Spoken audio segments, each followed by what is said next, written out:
মৃতদের জন্য জীবিতদের করণীয় অত্যন্ত চমৎকার একটি বিষয়, যা আমাদের দেশে এই বিষয়টি নিয়ে অনেক মুসলিম সরলপ্রাণ মুসলিমরা অনেক সময় ভুল মাধ্যমে ভুল পথে মৃত্যু আপনজনের জন্য তারা অনেক সময়, অনেক অর্থ, অনেক কিছু ব্যয় করে আপনজনের আপনজনের রুহের মাগফিরাতের জন্যে, কিন্তু আদৌ তার দ্বারা সেই মৃত্যুবাসীরা কোনো উপকৃত হয় না। এমনকি যাদের অর্থ এবং শ্রম নষ্ট হয় তারাও এর দ্বারা কানাকড়ি সওয়াবও পায় না। ফলে এই বিষয়টি সত্যিকারে কোরআন এবং সুন্নাহর আলোকে আমরা কিভাবে আমাদের মৃত্যু আপনজনদেরকে উপকৃত করতে পারি, সেটা অবশ্যই কোরআন এবং সুন্নাহয় বর্ণিত ওয়ে বা রাস্তার মাধ্যমেই সেটা সম্ভব। অতএব কোরআন হাদিসে বর্ণিত মৃত্যুদের জন্য করণীয় পথ এবং রাস্তাগুলি, আমলগুলি আমরা জানব। আবার সমাজে যে ভুল পথে মানুষ আপনজনের জন্য ব্যয় করে সম্পূর্ণভাবে ব্যাহত হয়, সে বিষয়গুলো আমরা জানব। আল্লাহ রাব্বুল আলামিন আমাদের সকলকে এই সময় দেওয়ার জন্যে আল্লাহ রাব্বুল আলামিনের আমরা প্রশংসা জ্ঞাপন করি। সম্মানিত উপস্থিতি, প্রথমে আমি আপনাদের সামনে আলোচনা করব যে সমস্ত উপায় বাংলাদেশ তথা ভারত ও বাংলাদেশের সরলমনা সাধারণ শিক্ষিত মুসলিম নারী পুরুষেরা তাদের মৃত্যু আপনজনের জন্য তারা অনেক অর্থ, শ্রম এবং তাদের সময়কে ব্যয় করে, কিন্তু আসলে তার দ্বারা না তাদের মৃত্যু আপনজনরা কোনো উপকৃত হয়, না তারা নিজেরা কোনো সওয়াবের ভাগীদার হয়। এমন কিছু বিষয় যা আমাদের সমাজে প্রচলিত রয়েছে, সেটা দিয়েই আলোচনা শুরু করব। এরপরে কোরআন সুন্নাহয় বর্ণিত তরিকা এবং পদ্ধতিগুলি বর্ণনা করব, যার মাধ্যমে আমাদের আপনজন যারা মৃত্যুবরণ করেছেন তাদেরকে আমরা উপকৃত কিভাবে করতে পারি। প্রথমত যে সমস্ত শিরকি এবং বিদআতি পন্থা মাধ্যমে আমাদের সমাজে মৃত্যু ব্যক্তিদের রুহের মাগফিরাতের জন্য অপচেষ্টা করা হয়, তার প্রথম বিষয় হলো কুলখানি। 3 দিন, তৃতীয়, চতুর্থ অথবা 40 দিনের দিন, অথবা যেদিনে প্রত্যেক বছরে ঘুরে যেদিন তার মৃত্যুর দিন আসে, সেই মৃত্যুর দিবসে তার রুহের মাগফিরাতের জন্যে যে কুলখানি করা হয়, গরু মেরে অথবা গরু না সামর্থ্য না থাকলে গোশত ক্রয় করে যে খাবার দাবারের যে আয়োজন করা হয়, এটা কোরআন হাদিসে এর কোনো পাত্তা নাই। ফলে মৃত্যু ব্যক্তিদের উপকারের মাধ্যম হচ্ছেন একমাত্র আল্লাহ সুবহানাহু ওয়া তাআলা প্রদত্ত এবং রাসূল সাল্লাল্লাহু আলাইহি ওয়াসাল্লামের প্রদর্শিত পথেই একমাত্র আমরা তাদের উপকার করতে পারি। যেহেতু এই কুলখানি এটা রাসূল সাল্লাল্লাহু আলাইহি ওয়াসাল্লামের জীবদ্দশায় এবং তার নির্দেশে এবং তার সম্মতিতে কোনোভাবেই এটা প্রমাণিত নয়। কেননা রাসূল সাল্লাল্লাহু আলাইহি ওয়াসাল্লামের জীবদ্দশায় তার 7জন সন্তানের মধ্যে 6 জনই রাসূল সাল্লাল্লাহু আলাইহি ওয়াসাল্লামের জীবদ্দশায় মৃত্যুবরণ করেন। 3 মেয়ে ফাতেমা রাদিয়াল্লাহু আনহা ব্যতীত এবং 3 ছেলে আব্দুল্লাহ, কাসেম এবং ইব্রাহিম, এবং মেয়েদের মধ্যে রুকায়া প্রথম ইন্তেকাল করে, তারপরে জাইনাব, তারপরে উম্মে কুলসুম। 7 সন্তানদের মধ্যে রাসূল সাল্লাল্লাহু আলাইহি ওয়াসাল্লামের জীবদ্দশায় 6 সন্তানই মৃত্যুবরণ করেন। কিন্তু রাসূল সাল্লাল্লাহু আলাইহি ওয়াসাল্লাম তার আপনজন, তার কলিজার টুকরা এই সন্তানদের মৃত্যুকে কেন্দ্র করে এবং তাদের মা খাদিজা রাদিয়াল্লাহু আনহাও রাসূল সাল্লাল্লাহু আলাইহি ওয়াসাল্লামের জীবদ্দশায় ইন্তেকাল করেন।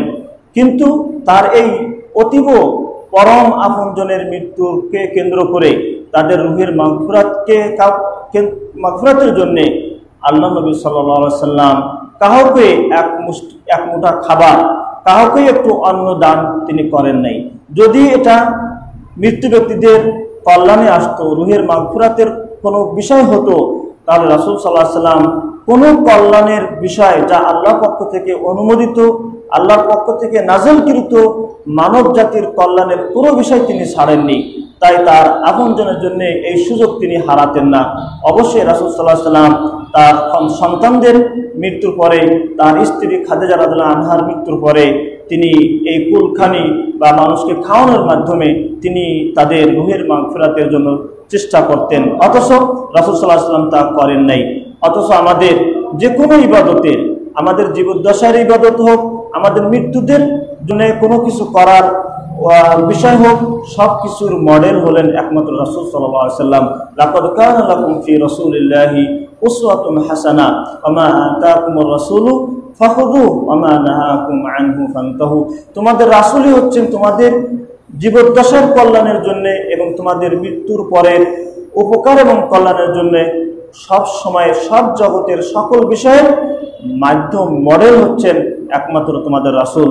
এবং তোমাদের রাসূল তোমাদের জীবিত আমাদের প্রিয় নবী সাল্লাল্লাহু আলাইহি ওয়াসাল্লামের ওসমান এবং আলী, রাসূল সাল্লাল্লাহু আলাইহি ওয়াসাল্লামের ইন্তেকালকে কেন্দ্র করে দুই শ্বশুর এবং দুই জামাতা এই কুলখানি বা খাওয়ানো দাওয়ানোর মাধ্যমে প্রিয় নবী একদিক থেকে সব জীবনের সব কিছু থেকে তিনি প্রাধান্য পাওয়ার, যেহেতু রাসূল সাল্লাল্লাহু আলাইহি ওয়াসাল্লামকে সব থেকে বেশি ভালো না বাসলে ইমানের দাবিদার হওয়া যাবে না। ফলে একদিক থেকে রাসূলের ভালোবাসা, অপর দিক থেকে শ্বশুরের ভালোবাসা, অপর দিক থেকে জামাইয়ের ভালোবাসা, এই সব ভালোবাসা যাদের মাঝে ছিলেন এই চার খলিফা, তিনারাও রাসূল সাল্লাল্লাহু আলাইহি ওয়াসাল্লামের মৃত্যুর পরে কাউকে একটা ছাগল জবাই করে, একটা উট জবাই করে বা একবেলা খাবার ব্যবস্থা এই চার খলিফার কেউই করে নাই প্রিয় নবী সাল্লাল্লাহু আলাইহি ওয়াসাল্লামের ইন্তেকালকে কেন্দ্র করে রুহের মাগফিরাত হিসেবে। অথচ চার খলিফার মধ্যে আবু বকর রাদিয়াল্লাহু আনহু ধনী ছিলেন। তিনি রাসূল সাল্লাল্লাহু আলাইহি ওয়াসাল্লাম মসজিদে নববী জমি ক্রয়ের মূল্য আল্লাহ রাসূল সাল্লাল্লাহু আলাইহি ওয়াসাল্লাম আবু বকরের মাধ্যমে পরিশোধ করেছিলেন। যে মসজিদে নববীতে এখন এই করোনা ভাইরাসের আগে এবং পরে প্রায় প্রতি ওয়াক্তে 4-5 লক্ষ মানুষ সালাত আদায় করে, যেখানে সালাত আদায় করলে একটি সালাত 1000 সালাতের নেকিতে পরিণত হয়। এমন মসজিদের জমি ক্রয়ের টাকা আবু বকর রাদিয়াল্লাহু আনহু পরিশোধ করেছিলেন। কত বড় ভাগ্যবান তিনি! ফলে আবু বকর রাদিয়াল্লাহু আনহু ধনী ছিলেন। কিন্তু আমরা তারপরও যদি কিছুক্ষণের জন্য আমরা 3 খলিফাকে বাদ দিই, কিন্তু পৃথিবীর সমস্ত মুসলিম যে খলিফার কথা জানে ওসমানে গানি, যে তিনি হচ্ছেন ধনী, গানি মানে ধনী। ফলে তিনি রাসূল সাল্লাল্লাহু আলাইহি ওয়াসাল্লামের তৃতীয় খলিফা এবং 2 মেয়ের জামাতা উম্মে কুলসুম এবং জাইনাব। সেই ওসমান রাদিয়াল্লাহু আনহু ধনে এবং সম্পত্তিতে, খরচে, ব্যয় বহনে, অসংখ্য যুদ্ধের ব্যয় বহন হয়েছে। রাসূল সাল্লাল্লাহু আলাইহি ওয়াসাল্লাম সন্তুষ্ট হয়ে বলেছেন যে ওসমান যদি এরপরে আর কোনো আমল না করে তার জান্নাতে যদি আর কোনো প্রতিবন্ধকতা থাকবে না। কিন্তু ওসমান রাদিয়াল্লাহু আনহু এরপর আরও তার আখিরাতের আমলকে আরও বৃদ্ধি করেছিলেন। সেই ওসমান রাদিয়াল্লাহু আনহু রাসূল সাল্লাল্লাহু আলাইহি ওয়াসাল্লাম তার শ্বশুরের মৃত্যুর পরে একটা ছাগল, একটা উট জবাই করে রাসূল সাল্লাল্লাহু আলাইহি ওয়াসাল্লামের মৃত্যুকে কেন্দ্র করে রুহের মাগফিরাত হিসেবে একটা উট জবাই করেও মানুষকে খাওয়াননি। অথচ একটা নয়, বরং শত শত উট জবাই করে খাওয়ানোর ক্ষমতা ওসমান গানি রাদিয়াল্লাহু আনহু ছিলেন। কিন্তু কেন তিনি এই কাজ করেননি?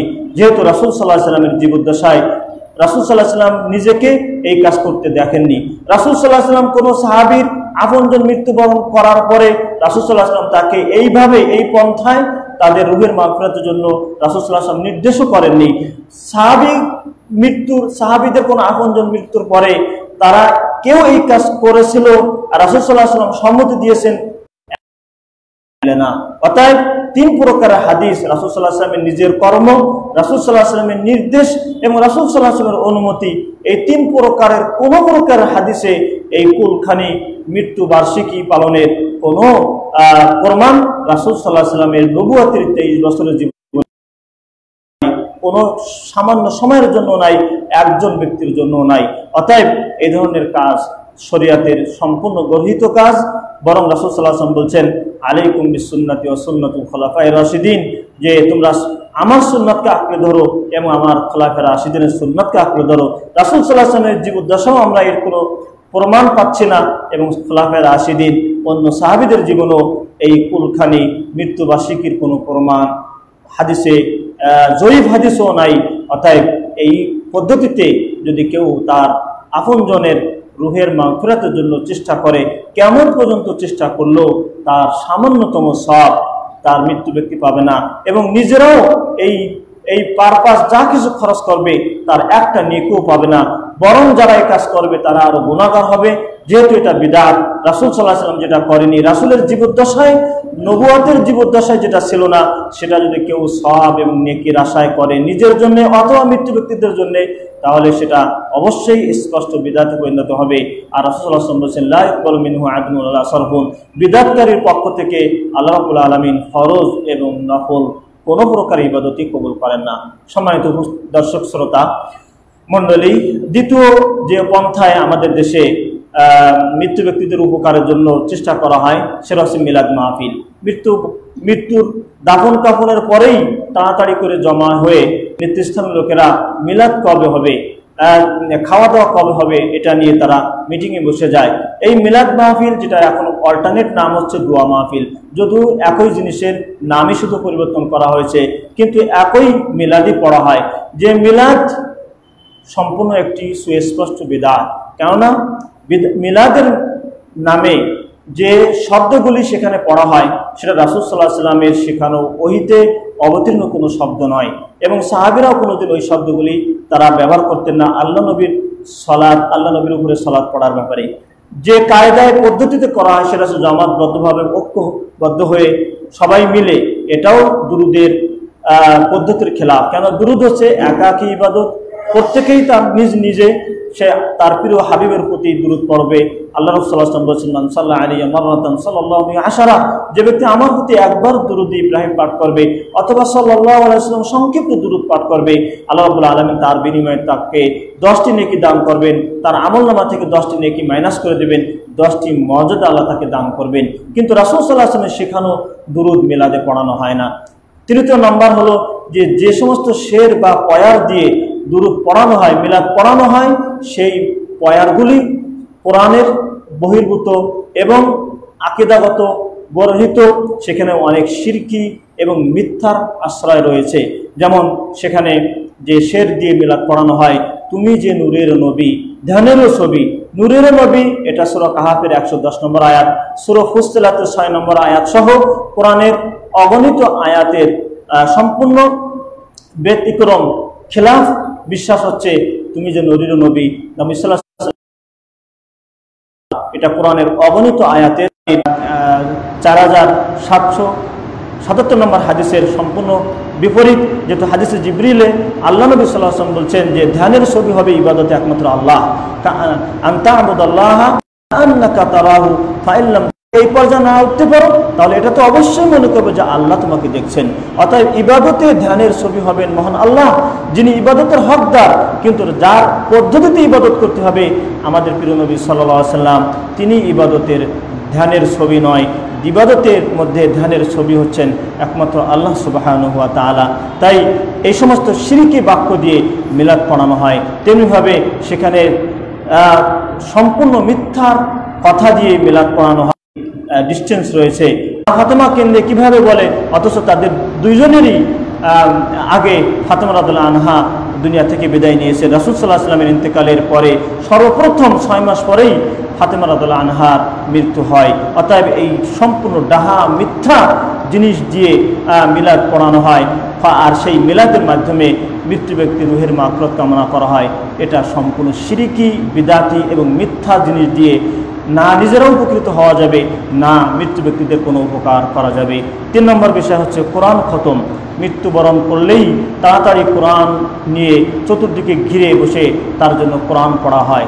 সম্মানিত দর্শক শ্রোতা, অত্যন্ত পরিতাপের বিষয় হলো যে কোরআন হচ্ছে জীবিত মানুষের জীবন সংবিধান, জীবিত মানুষের চলার একমাত্র দিশাই হচ্ছে আল কোরআনুল কারীম এবং সহিহ সুন্নাহ। কিন্তু জীবিত অবস্থায় সে কোরআন যদি পড়ে থাকে আলহামদুলিল্লাহ, যদি না পড়ে থাকে সে হতভাগ্য ব্যক্তি।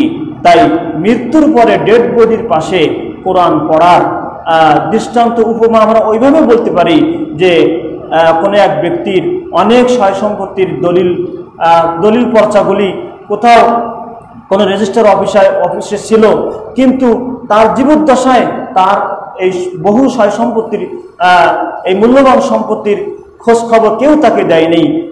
হঠাৎ করে মৃত্যুবরণ করার পরে যদি তার ওই পিতা পৈতৃক সম্পত্তির দাদা পরদাদাদের থেকে পাওয়া এই মূল্যবান সয় সম্পত্তির দলিল পর্চাগুলি যদি তার ডেড বডি মৃত্যুর পরে এসে তার ডেড বডির কাছে যদি পড়া হয় আর শোনানো হয় যে তুমি অমুক অমুক জমির মালিক ছিলে, অমুক অমুক জায়গার তুমি মালিক ছিলে, তাহলে যেমন ওই ব্যক্তির কোনো উপকার আসবে না, আসতো যদি তার জীবদ্দশায় অন্তত প্রাণ থাকা পর্যন্ত যদি বলা যেত, তাকে সংবাদ দেওয়া হতো, তাকে জানানো হতো, তাকে শিক্ষা দেওয়া হতো, তাহলে তার উপকার আসতো। তাই এই ব্যক্তির যেমন মৃত্যুর পরে তার ওই দলিল পর্চা জেনে তার কোনো লাভ নাই, তেমনিভাবে মুসলিম মোমিন যখন মৃত্যুবরণ করলো তখন তার পাশে কোরআন পড়ানোর মাধ্যমে পড়ার মাধ্যমে তারও কোনো উপকার হয় না। তবে সম্মানিত উপস্থিতি, মৃত্যু ব্যক্তি কোরআনের মাধ্যমে মৃত্যু ব্যক্তির উপকার হতে পারে, সেটা হচ্ছে সহিভাবে শরিয়তসম্মত পদ্ধতিতে। সেটা হলো যে হেফজ বিভাগ, কোরআন কারীম হেফজ করার জন্যে, তার অর্থ জ্ঞান করার জন্যে যদি কেউ তার অর্থ ব্যয় করে একটা হেফজখানা খুলে দেয়, অথবা হেফজখানার হাফেজের বেতনটা যদি কেউ বহন করে, অথবা কোনো হাফেজ ছাত্রের মাসিক খোরাকি বহন করে, তাহলে এটা সাদাকাতু বিল মাল, অর্থের মাধ্যমে দানের পদ্ধতিতে হওয়ায় এটার মাধ্যমে মৃত্যু ব্যক্তি এবং সেই জীবিত ব্যক্তি সকলেই উপকৃত হতে পারে।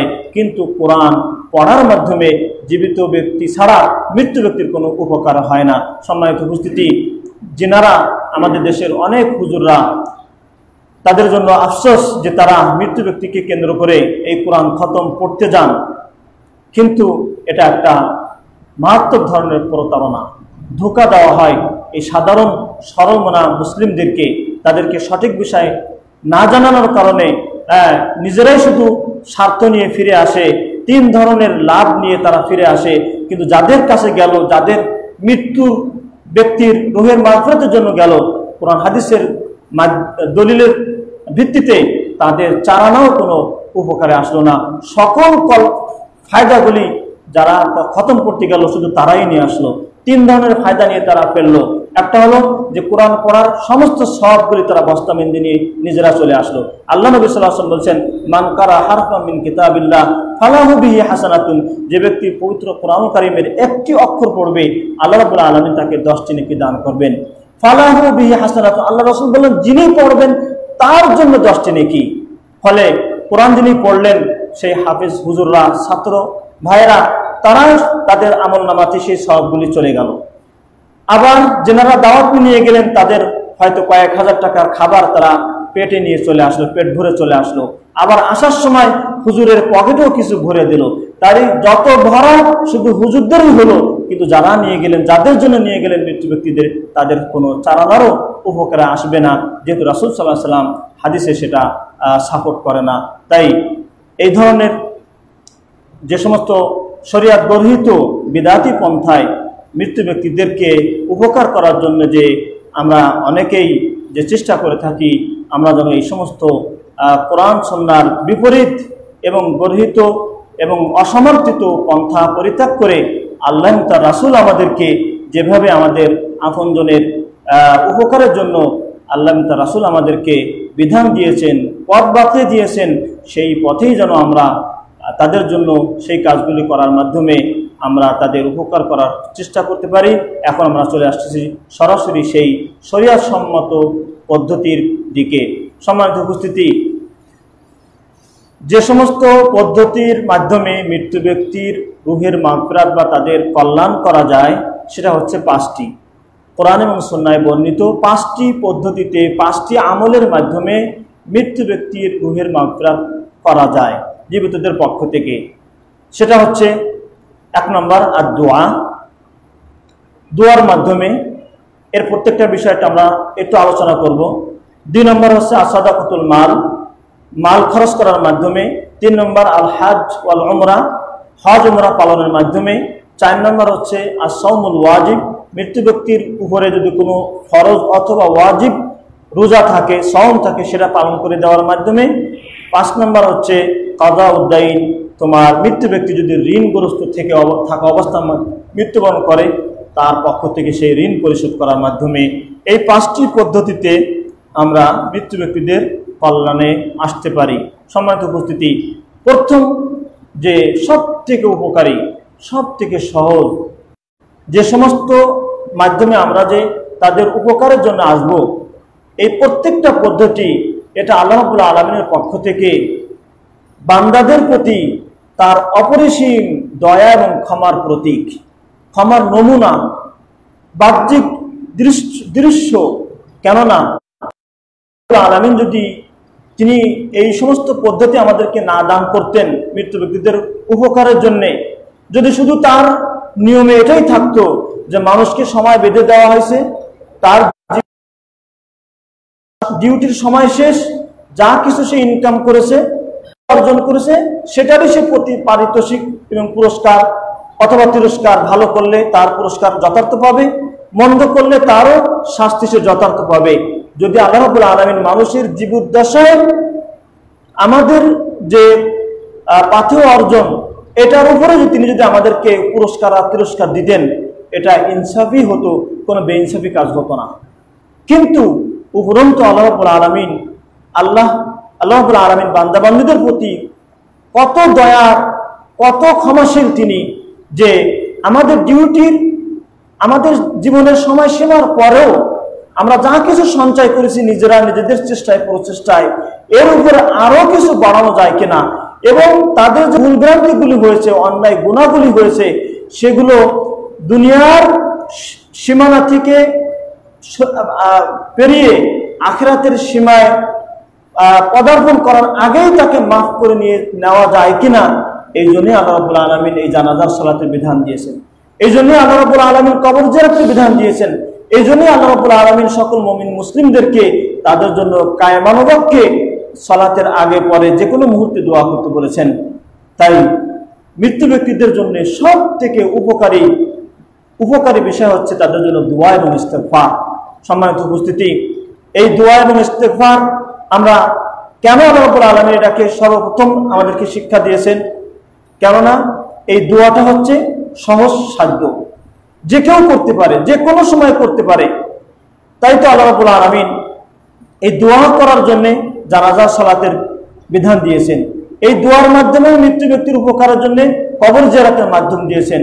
আল্লাহ রাব্বুল আলামিন সকল মুমিন মুসলমানদেরকে বলছেন, দোয়া শিক্ষা দিয়েছেন যে তোমরা বলো রব্বানা গফির লানা, হে আমাদের রব তুমি আমাদেরকে মাফ করে দাও, ওয়া লিইখওয়ানিনাল্লাযিনা সাবাকুনা বিল ঈমান, এবং আমাদের ওই সমস্ত ভাইদেরকেও ক্ষমা করে দাও, বোনদেরকেও ক্ষমা করে দাও যারা ঈমানের সহিত এই দুনিয়া থেকে বিদায় নিয়েছেন।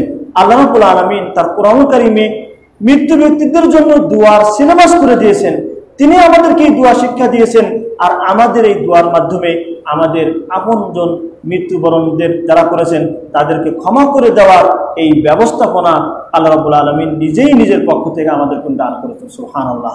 তেমনিভাবে রাসূল সাল্লাল্লাহু আলাইহি ওয়াসাল্লাম এই সব জানাজার সালাতে যে দোয়াগুলো পড়েছেন মৃত্যু ব্যক্তির রূহের মাগফিরাতের জন্য, উদ্দেশ্য হলো আল্লাহ রাব্বুল আলামিন তিনি যে কত ক্ষমাশীল এবং মায়াশীল বান্দাবান্দীদের প্রতি, যে যাতে করে দুনিয়ার ব্যারিকেড, দুনিয়ার যে তার বাউন্ডারি সীমানা সেটা হচ্ছে দুনিয়ার উপরে, আর আখিরাতের সীমানা হচ্ছে তার প্রথম ঘাঁটি হচ্ছে কবর। দুনিয়ার সীমানা থেকে আখিরাতের সীমানায় প্রবেশ করার পূর্বেই জানাজার সালাতে দোয়ার মাধ্যমে মৃত্যু ব্যক্তিকে ক্ষমা করে নেওয়ার জন্যই আল্লাহ রাব্বুল আলামিন তার রাসূলের মাধ্যমে এই জানাজার সালাতের ব্যবস্থা এবং দোয়া শিক্ষা দিয়েছেন।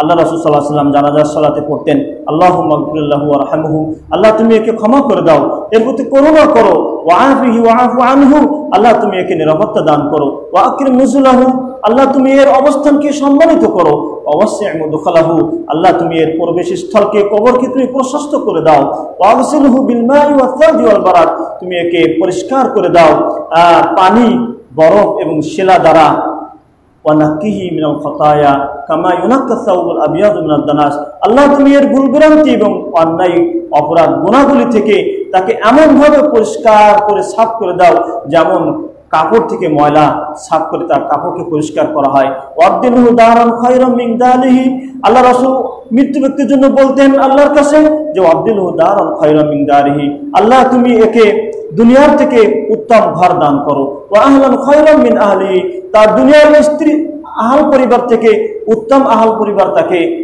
তাকে দান করো, পরজীবনে ওয়াজাউজান খায়রাম মিন জাওজিহি, তার দুনিয়ার স্ত্রী থেকে উত্তম স্ত্রী তাকে দান করো, ওয়াদখিলহুল জান্নাতা, তাকে প্রবেশ করাও জান্নাতে, ওয়া আইযুহু মিন আযাবিল কবরি ওয়া মিন আযাবিন নার, আর তুমি তাকে রক্ষা করো কবরের আযাব থেকে এবং জাহান্নামের আযাব থেকে। সহিহ মুসলিম 963 নম্বর হাদিস, সুনানে নাসাইর 1982 নম্বর হাদিস। আউফ ইবনে মালিক রাদিয়াল্লাহু আনহু এই হাদিসের, এই দুয়ার বর্ণিত হাদিসের বর্ণনাকারী সাহাবী, তিনি রাসূল সাল্লাল্লাহু আলাইহি ওয়াসাল্লামের সঙ্গে এই জানাজায় ছিলেন।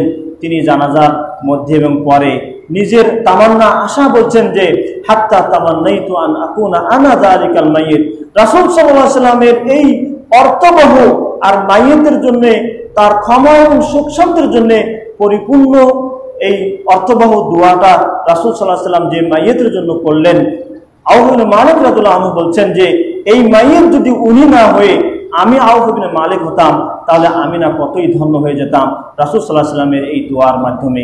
সুবহানাল্লাহ। সম্মানিত উপস্থিতি, এই কারণে আল্লাহ রাব্বুল আলামিন যেটা মানুষের জন্য সবথেকে সহজ, সবথেকে তার সামর্থ্যের মধ্যে সব সময়ের জন্য সে করতে পারবে, এই জন্য আল্লাহ রাব্বুল আলামিন এবং তার রাসূল আমাদেরকে দোয়া শিখিয়েছেন।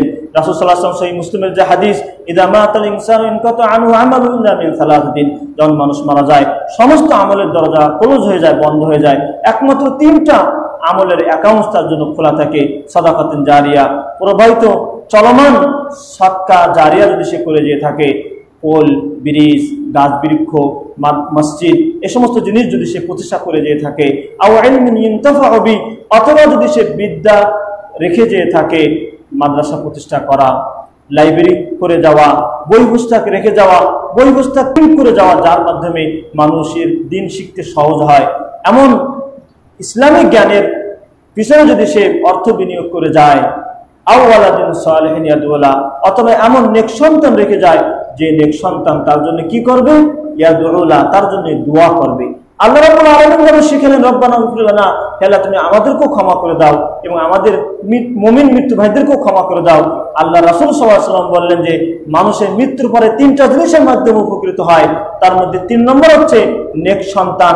কিন্তু নেক সন্তানের মূল দায়িত্ব, সব থেকে যে কাজ তার, সেটা হচ্ছে ইয়াদুলা, সে তার জন্য দোয়া করবে, মৃত্যু পিতামাতার জন্য দোয়া করবে। আল্লাহ রাসূল সাল্লাল্লাহু আলাইহি ওয়াসাল্লাম বললেন না ইয়াদবাহুলা, তার জন্য তার মৃত্যু পিতামাতার জন্য জবাই করবে, ছাগল গরু জবাই করে মানুষকে খাওয়াবে।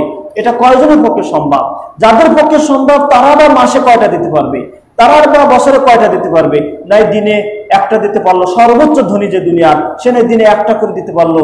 কিন্তু দোয়া তো একটা না, দোয়া 5 ওয়াক্ত সালাতের আগে করা যেতে পারে, 5 ওয়াক্ত সালাত সহ রাত দিন 24 ঘন্টা যে কোনো মুহূর্তে মৃত্যু পিতামাতার জন্য দোয়া করা যেতে পারে। এই জন্য সব থেকে যেটা সহজ, সব থেকে বেশি যেটা উপকারী এবং সব থেকে বেশি যেটা ইখলাসের সাথে হয়, কেন দোয়ার মধ্যে অন্য কিছু ভেজাল থাকে না। ছাগল গরু জবাই দিতে গেলেও সেখানে নিয়তের অনেক কিছু ঘাটতি থাকতে পারে, কিন্তু দোয়া এটা হচ্ছে আনদাহরিল গায়ব, সে মৃত্যুবরণ করে চলে গেছে, সে আমার থেকে এখন অনুপস্থিত। আর আনদাহরিল গায়ব, যদি মানুষের অকষ্টে কারোর জন্য দোয়া করা হয়, সেই দোয়াটাই আল্লাহর কাছে অধিক এবং তাড়াতাড়ি কবুল হয়। এই জন্যই দোয়া হচ্ছে মৃত্যু ব্যক্তিদের জন্য সব থেকে উপকারী এবং কল্যাণকর। সম্মানিত উপস্থিতি, দোয়া 2 নম্বর হচ্ছে রাসূল সাল্লাল্লাহু আলাইহি ওয়াসাল্লাম বলছেন, কোন মাইয়িতের জানাজায় যদি 40 জন মুমিন, যারা আল্লাহর সাথে শিরক করে না, এমন 40 জন মুমিন যদি কোনো জানাজায় শরীক হয়, আর তারা যদি ওই মাইয়িতের জন্য আল্লাহর কাছে নাজাতের জন্য সুপারিশ করে, ইল্লা শাফাআহুমুল্লাহু ফীহি, আল্লাহ রাব্বুল আলামিন তাদের সুপারিশ কবুল করেন ওই মাইয়িতের জন্য। হাদিস সহিহ মুসলিম 948 নম্বর হাদিস। তাহলে এখানেও রাসূল সাল্লাল্লাহু আলাইহি ওয়াসাল্লাম বলছেন, 40 জন মুমিন যদি কোনো মাইয়িতের জন্য আল্লাহকে সুপারিশ করে, আল্লাহ রাব্বুল আলামিন সেই সুপারিশ কবুল করে তার নাজাত এবং মুক্তির জন্য কবুল করে নেন। আবার এই জানাজার সালাত যাতে আমরা পড়তে আসি, এই মাইয়িতের জন্য যাতে করে আমরা সুপারিশ করতে আসি, এই জন্য যাতে করে আসে, এই জন্য আল্লাহ রাব্বুল আলামিন যারা আসবেন তাদের জন্য দিয়ে রাখছেন এক মহা পুরস্কার, মহা অফার। সেটা হচ্ছে আল্লাহ রাব্বুল আলামিনের নবী বলছেন, মান তাবিয়া জানাজাতা মুসলিমিন, কেউ যদি কোনো মুসলিমের জানাজায় শরীক হয়, ঈমান ওয়া ইহতিসাবান, ঈমানের সাথে এবং সওয়াবের আশায়, ফাসাল্লা আলাইহি, অথবা তার জানাজার সালাত পড়লো, সুম্মা ইনতাযারা হাত্তা ইয়াদউ ফিল কবরি, এবং অপেক্ষা করতে থাকলো যতক্ষণ না তাকে কবরে রাখা হয়, কান আলাহু কিরাতানে, তাহলে তার জন্য 2 কিরাত পরিমাণ নেকি আল্লাহ রাব্বুল আলামিন দান করবেন। আহাদুহুমা মিসলা উহুদিন, 1 কিরাতের পরিমাণ হচ্ছে উহুদ পাহাড় সমপরিমাণ। সুবহানাল্লাহ। সম্মানিত উপস্থিতি, আজকে আমরা এই উহুদ পাহাড় সমপরিমাণ নেকি নিতে আমরা আগ্রহী হই না, কিন্তু যদি আমাদেরকে বলা হতো যে 1 আনা 1 ভরি স্বর্ণ দেওয়া হবে, তাহলে মনে হয় বাংলাদেশের সমস্ত চাকরি বাকরি ফেলে, ক্ষেত খামার ফেলে আমরা ওই মানুষটার জানাজায় হাজির হতাম, যে মানুষের জানাজায় হাজির হলে আমাদেরকে আধা ভরি সোনা দেওয়া হবে। এটা যদি অফার থাকতো, আমার মনে হয় সকলের সব ব্যবসা বাণিজ্য বাদ দিয়ে সেখানে আমরা উপস্থিত হতাম। অথচ আল্লাহ নবী বললেন যে উহুদ পাহাড় পরিমাণ সওয়াব দেওয়া হবে যদি জানাজার সালাত পড়া হয়, আর দাফনে শরীক হলে 2 উহুদ পরিমাণ সওয়াব দেওয়া হবে। এই সওয়াব আপনার আমার জন্য এই উহুদ পাহাড় পরিমাণ স্বর্ণ থেকেও বেশি উপকারী এবং প্রয়োজনীয়। কোরআনুল কারীমের সূরা আল ইমরান আল্লাহ রাব্বুল আলামিন বলেন, ইন্নাল্লাযিনা কাফারু ওয়া মাতু ওয়া হুম কুফারুন ফালা ইউকবালা মিন আহাদিহিম মিনাল আরদি যাহাবান ওয়ালা ইফতাদা বি। আল্লাহ রাব্বুল আলামিন বলেন যে কিয়ামতের দিন যারা কুফরি অবস্থায় মৃত্যুবরণ করেছে, তারা যদি দুনিয়া ভরপুর স্বর্ণ আল্লাহর রাস্তায় স্বর্ণ দেওয়ার উপঢৌকন দিয়ে, স্বর্ণ যদি মুক্তিপণ দিয়ে তারা মুক্তি পাওয়ার জন্য চেষ্টা করে, ফালাই ইউকবালা মিনহু, আল্লাহ রাব্বুল আলামিন বলেন যে কশিন কালো তার সেটা কবুল করা হবে না। তাহলে আজকে আমরা উহুদ পাহাড় পরিমাণ সব নিতে রাজি হচ্ছে না জানাজা পড়ানোর মাধ্যমে, অথচ আল্লাহ রাব্বুল আলামিনের কোরআনের সূরা আল ইমরানে বলছেন যে কিয়ামতের দিন মুক্তির জন্য দুনিয়া ভরপুর স্বর্ণ যদি দেওয়া হয়, তাও আল্লাহ রাব্বুল আলামিন কবুল করবেন না, যদি দুনিয়াতে নেক আমলের মুক্তি পথ পাথর যদি আমাদের না থাকে। অতএব জানাজা নামাজের গুরুত্ব আল্লাহ রাব্বুল আলামিন এবং তার রাসূল এত পরিমাণ দিয়েছেন, উদ্দেশ্য হলো যাতে করে মানুষ মৃত্যু ব্যক্তি জানাজায় আসে, যাতে করে আল্লাহ রাব্বুল আলামিন তাদের সুপারিশ কবুল করে ওই তার মৃত্যু বান্দাকে তার দুনিয়া থেকে কবরে যাওয়ার আগেই তাকে মাফ করে নিতে পারেন। অতএব ইসলামের এই সুমহান আদর্শ, এখান থেকে আমরা কয়েকটা জিনিস এই জানাজার সালাতের মাধ্যমে পাই। একটা আযম দালালাতুর রাহমাতুল্লাহি তাআলা বিইবাদিহিল মুমিনিন ওয়া আফিহি, যে আল্লাহ রাব্বুল আলামিনের ক্ষমা এবং দয়ার মহা প্রতীক তার মুমিন বান্দাবান্দিদের জন্য, মৃত্যু মুমিন বান্দাবান্দির জন্য এই জানাজার সালাতের মধ্যে রয়েছে। 2 নম্বর হচ্ছে মিন মাযাহিরি হুসনুল ইসলাম আলা সাইল আদিয়ান, অন্যান্য সমস্ত দিন ধর্মের মধ্যে ইসলাম ধর্মের সৌন্দর্যতা, ইসলাম ধর্মের উন্নত ব্যবস্থাপনা, যে অন্যান্য ধর্মে মানুষ মারা গেলে তাদেরকে কত কষ্টে ভাবে তাদেরকে আগুন দিয়ে পুড়িয়ে সারখার করে দেওয়া হয়, আর ইসলাম ধর্মে কত সুন্দরভাবে তাকে যত্নের সহিত তাকে গোসল করায়, পবিত্র করায়, পরিষ্কার পরিচ্ছন্ন করায়, সুন্দর পোশাক পরিয়ে এরপরে তাকে তার রুহের মাগফিরাতের জন্য সকলে সারিবদ্ধ হয়ে আল্লাহর কাছে কামাই মানবতার জন্য দোয়া করা হয়। ফলে এটা ইসলাম ধর্মের এক সুমহান আদর্শ, যা অন্য কোনো ধর্মে নাই। 3 নম্বর হচ্ছে দালালাতু রাবতিল ইখওয়াতিল ইসলামিয়া ফিল হায়াতি ওয়া বা'দাল মামাতি, যে মুসলিমদের মাঝে যে পরস্পরের বন্ধন, এটা দুনিয়া জীবিত থাকার মধ্যেই শুধু সীমাবদ্ধ নয়, বরং মৃত্যুর পরও তাদের এই বন্ধন যে থাকে তার একটা প্রতীক হলো এই জানাজা সালাত পড়া এবং সেখানে শরীক হওয়া। 4 নম্বর হচ্ছে তাযাক্কুরুল মাউত ওয়াল ইকদামু আলা আল্লাহি ওয়াল আখিরা ওয়া হুসুলুস সাওয়াব, জানাজা সালাতের মাধ্যমে আমরা মৃত্যুকে স্মরণ করতে পারি এবং আল্লাহ তার আখিরাতের দিকে এগিয়ে যেতে পারি এবং অপরন্ত সওয়াবের ভাগীদার হতে পারি, যেটা আমরা একটু আগেই শ্রবণ করলাম। সম্মানিত উপস্থিতি, 2 নম্বর যে নেক আমলের মাধ্যমে মৃত্যু ব্যক্তিরা উপকৃত হতে পারবেন জীবিতদের থেকে, সেটা হচ্ছে সাদাকা, দান ছাকাতের মাধ্যমে। এর পরবর্তী পয়েন্টগুলো আমরা সংক্ষেপে সেরে নেব, মূল্যবান বিষয়গুলি মোটামুটিভাবে আমরা শেষ করতে পেরেছি। 2 নম্বর যে আমলের মাধ্যমে যে উপায় এবং পদ্ধতিতে মৃত্যু ব্যক্তিদের উপকার হয়, সেটা হচ্ছে তাদের জন্যে তাদের পক্ষ থেকে দান ছাকাত করলে। এ সম্পর্কে রাসূল সাল্লাল্লাহু আলাইহি ওয়াসাল্লাম হাদিস, এক ব্যক্তি আন্না রাজুলান ক্বালা লিন নবী সাল্লাল্লাহু আলাইহি ওয়াসাল্লাম ইন্না আবি মাতা, হে আল্লাহর রাসূল আমার পিতা মৃত্যুবরণ করেছেন, ওয়া তারাকা মালান ওয়া লাম ইউসি, অনেক সম্পদ রেখে গেছেন কিন্তু কোনো ওসিয়ত করার সুযোগ পাইনি। ফাহাল ইউকাফফারু আনহু আন আতাসাদ্দাকা আনহু, আমি যদি তার পক্ষ থেকে তার সম্পদ থেকে দান করি, খরচ করি, ব্যয় করি, তাহলে কি এটাকে তার গুনাহ মাফের জন্য কারণ হবে? ক্বালা নাম, আল্লাহ নবী সাল্লাল্লাহু আলাইহি ওয়াসাল্লাম জবাব দিলেন যে হ্যাঁ, এটা কারণ হবে। অতএব মৃত্যু ব্যক্তির পক্ষ থেকে যদি দান সাকাত করা হয় তাহলে এটার দ্বারা তার গুনাহ মাফ হবে এবং তার নেকির কারণ হবে। হাদিস সহিহ মুসলিমে 4073 নম্বর হাদিস, সুনান নাসাইর 3653 নম্বর হাদিস। সম্মানিত উপস্থিতি, অনেকে হয়তো বলতে পারে যে অনেক সময় পিতা মাতা কিছু রেখে যেতে পারে না, নিঃস্ব হয়ে মারা যায়, সে সমস্ত সন্তানদের আফসোস করার কিছুই নাই এবং তার পিতামাতার জন্য সম্পদ ব্যয় করতে না পারো প্রথমটা করবে, সবসময় দোয়া করবে। যদি সম্পদ থাকে ব্যয় করবে, না থাকলে দোয়া করবে, কিন্তু আফসোস করবে না যে আমার পিতামাতা আমাদের জন্য কিছুই রেখে যায়নি। কেননা এটা তার নিজের কিছু করার ছিল না, বরং তার পিতামাতার বাজেট ওই পর্যন্তই ছিল। আবু বকর রাদিয়াল্লাহু আনহু মারা গেছিলেন, ওমর রাদিয়াল্লাহু আনহু মারা গেছেন, তাদের মৃত্যুর পরে তাদের সংসারে দুনিয়াতে কিছুই তারা রেখে যায়নি, তাদের বাজেট ওই পর্যন্তই ছিল। অতএব পিতামাতার থেকে যদি সহায় সম্পত্তি আমরা না প্রাপ্ত হই তাহলে যে তাদের নামে আর আমরা আর ব্যয় করব না, যদিও আমাদের অর্থবিত্ত পর্বে আল্লাহ দান করেন, তারপরেও কি তাদের নামে ব্যয় করব না? অবশ্যই ব্যয় করব।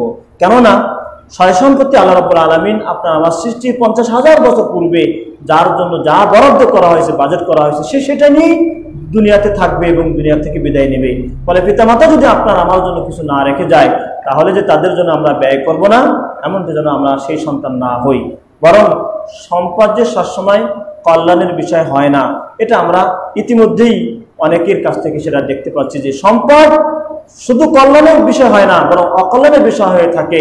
কিছুদিনের মধ্যে আমরা দেখতে পাইছি যে অনেক অর্থবিত্তশালীদেরকে যখন বাংলাদেশ সরকারের সেনাবাহিনীরা, র্যাবরা যখন তাদের হিসাব নিকাশের জন্য গেছে, তখন তারা তাদের সম্পদ কোথায় ফেলবে, নদীতে ফেলবে না পুকুরে ফেলবে নাকি পোড়ায় ফেলবে, নিজেকে শুধু আত্মরক্ষার জন্য সম্পদ তার জন্য এখন আরো বোঝা হয়ে দাঁড়ালো, তার নিরাপত্তাহীনতার কারণ হয়ে গেল। আর নিজেরা তো সয় সম্পত্তি সবকিছু ফেলে তাড়াতাড়ি বর্ডারের দিকে যায় যে কিভাবে বর্ডারটা ওভারটেক করে নিজের জানটা কোনো রকম বাঁচানো যায়। অতএব সম্পদ মানুষের যে শুধু কল্যাণের বিষয় তা নয়, যদি সেটা হালাল ভাবে আয় হয়, বৈধ পন্থায় ব্যয় হয়, অবশ্যই তার জন্য কল্যাণের বিষয়। সম্মানিত উপস্থিতি, 3 নম্বর উপকারী বিষয় হচ্ছে মৃত্যু ব্যক্তিদের জন্য তাদের পক্ষ থেকে যদি হজ উমরা করা হয় তাহলে এটাও তাদের জন্য উপকারী বিষয়।